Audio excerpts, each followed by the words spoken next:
Fixing the State broadcaster, I'm Brian Lilley with TheRebel.Media. We've got another report on the future of CBC. Yes, that's right, because this is what Canada really needs. More navel-gazing about the state broadcaster. This one is a report of the Standing Senate Committee on Transport and Communications. It's filed, oddly enough, by the Honourable Dennis Dawson, Chair, and the Honourable Don Neil Plett, Deputy Chair.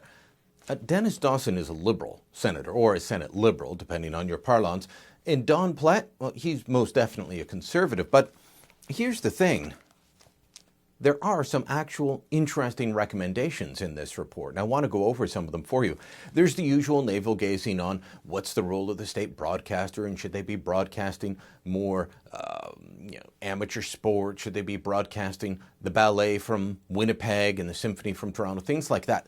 We've heard these arguments time and again, and this won't be the last time that we hear them. Even there's some interesting things. But I want to jump ahead to recommendation 6, because this is one that I've been on for a long time, and I'm glad to see that the Senate committee actually agrees with me. Unlike the House of Commons committee, which could never call for this, the Senate committee, made up of Liberals and Conservatives, looked at what's going on at the state broadcaster and said, you guys need to fix this. What's that? Transparency. Recommendation 6. The committee recommends that the CBC Radio Canada be more transparent in its operations, specifically with regard to the disclosure of financial information, procurement and contracts, and salaries. And it must make such disclosures easily accessible to the public.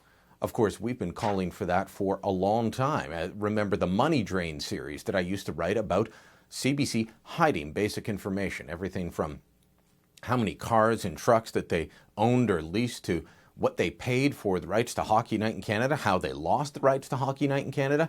Never asked for Peter Mansbridge's salary. Others have.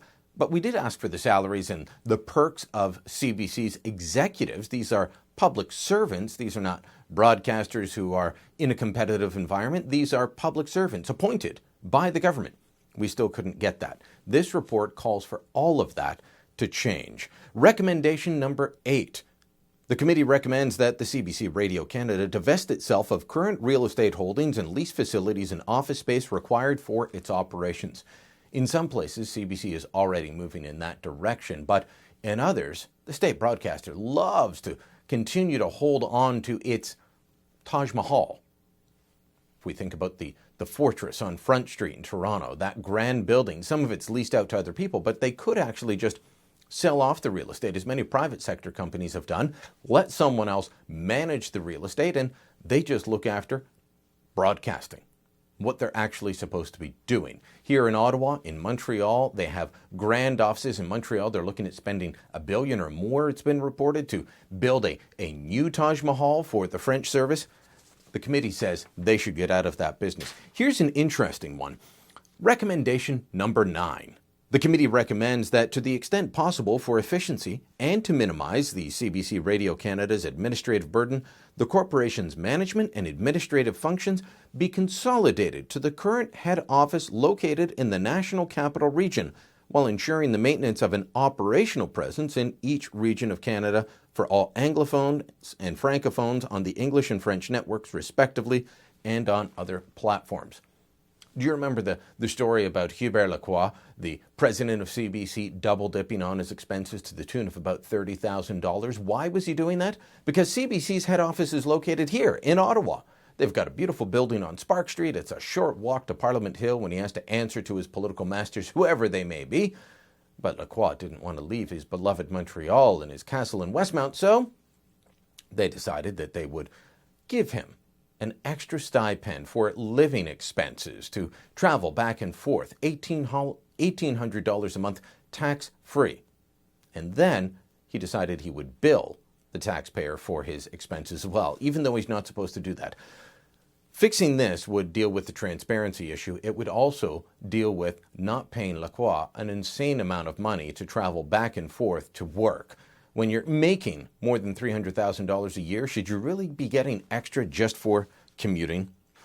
There's some issues about funding, and the committee does recommend things like expanding commercial advertising on English and French networks. I'm not sure about that, but recommendation 17 is interesting when it comes to funding CBC because they say the committee recommends that a portion of the CBC's funding be reallocated to an external super fund that would help finance the creation of Canadian content such as Canadian history and nature documentaries and high-quality comedy and drama, which could then be broadcast on CBC Radio Canada. They also say it could be broadcast on other networks as well.